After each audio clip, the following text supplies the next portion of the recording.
여러분 안녕하십니까? 오늘 우리는 창세기 19장 34절로 38절 말씀을 통해 인간의 부정한 욕망과 수단으로 탄생한 후손들이 역사 속에서 어떤 길을 걷게 되는지, 그리고 하나님의 섭리를 떠난 열매의 허무함을 나누겠습니다. 지난 시간에는 롯의 큰딸이 술에 취한 아버지를 통해 부정한 방식으로 인종을 전하려 했던 수치스러운 사건을 보았습니다. 오늘의 본문은 작은 딸 역시 언니와 같은 방식으로 아버지를 범하고 그렇게 태어난 두 아들이 훗날 이스라엘을 대적하는 모압과 암몬 족속의 조상이 되는 과정을 보여줍니다. 창세기 19장 34절로 35절입니다. 이튿날에 큰딸이 작은딸에게 이르되 어젯밤에는 내가 우리 아버지와 동침하였으니 오늘 밤에도 우리가 아버지에게 술을 마시우고 내가 들어가 동침하고 우리가 아버지로 말미암아 인종을 전하자.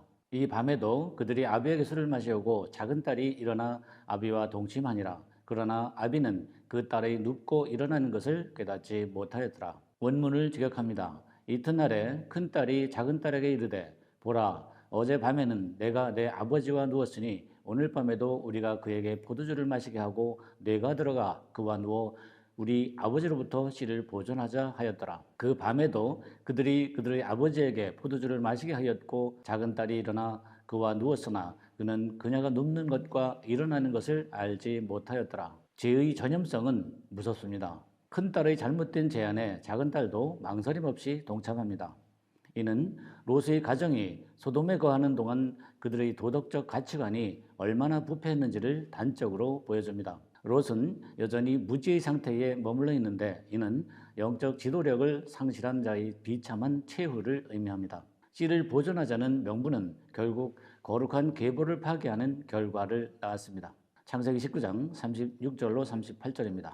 롯의 두 딸이 아비로 말미암아 잉태하고 큰 딸은 아들을 낳아 이름을 모압이라 하였으니 오늘날 모압 족속의 조상이요 작은 딸도 아들을 낳아 이름을 베남이라 하였으니 오늘날 암몬 족속의 조상이었더라. 원문을 직역합니다. 롯의 두 딸이 자기들의 아버지로 말미암아 임신하였더라. 큰 딸이 아들을 낳아 그의 이름을 모압 즉 아버지로부터라 하였으니 그는 오늘날까지 모압 사람들의 조상이라. 작은 딸도 아들을 낳아 그의 이름을 베남미 즉 내 백성의 아들이라 하였으니 그는 오늘날까지 암몬 자손들의 조상이라. 두 아들의 이름은 그들의 출생 성분을 그대로 드러냅니다. 모압은 아버지로부터 왔다는 뜻이며 베남미는 내 백성의 아들 즉 근친을 통한 아들이라는 뜻입니다. 이들은 훗날 이스라엘이 가나안으로 행할 때에 길을 막고 저주하며 대적하는 민족이 됩니다. 인간의 수단으로 낳은 열매는 결국 하나님의 백성을 괴롭히는 가시가 됨을 보여줍니다. 성경대로 이루어진 장자들의 총회에서는 이 모압과 암몬이 의미하는 육적인 종교 행위와 인본주의적인 열심이 어떻게 참된 진리의 행로를 방해하는지 그 영적 실체를 선포하고 있습니다. 관련된 선구인 신명기 23장 3절은 암몬 사람과 모압 사람은 여호와의 총회에 들어오지 못하리니 그들에게 속한 자는 10대뿐 아니라 영원히 여호와의 총회에 들어오지 못하리라고 기록합니다. 이는 인간의 정력으로 맺은 열매의 영적 거절을 의미합니다. 율법으로 세웠던 여호와의 총회는 주 재림의 시대인 오늘날 새 언약의 법으로 세워진 장자들의 총회를 일컫는 말입니다. 히브리서 기자는 히브리서 12장 21절에서 모세가 장자들의 총회를 미리 보고 두려워 떨었다 기록하고 있습니다. 이는 영적인 심판자들의 막강한 새 하늘의 권위를 미리 본 것입니다. 오늘의 결론을 말씀드리겠습니다. 하나님이 원하시는 열매는 오직 믿음과 순종을 통해서만 맺어집니다. 내 생각과 내 방법으로 맺은 모압과 암몬은 결국 나를 해치는 대적이 될 뿐입니다. 비록 과정이 더디고 상황이 절망적일지라도 우리는 하나님의 때를 기다리며 정결한 방식으로 생명의 역사를 이어가야 합니다.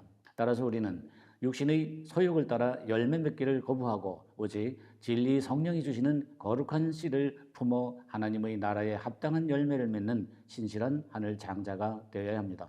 궁창 윗물을 진리로 내리는 장자들의 총회는 인본주의의 부정한 혈통을 끊어내고 그리스도의 보혈로 씻겨진 거룩한 장자들의 계보를 이어가고 있습니다. 다음 시간에는 창세기 20장 1절로 5절 말씀을 통해 아브라함의 반복되는 실수와 아비멜렉의 정직함에 대해 나누겠습니다. 감사합니다.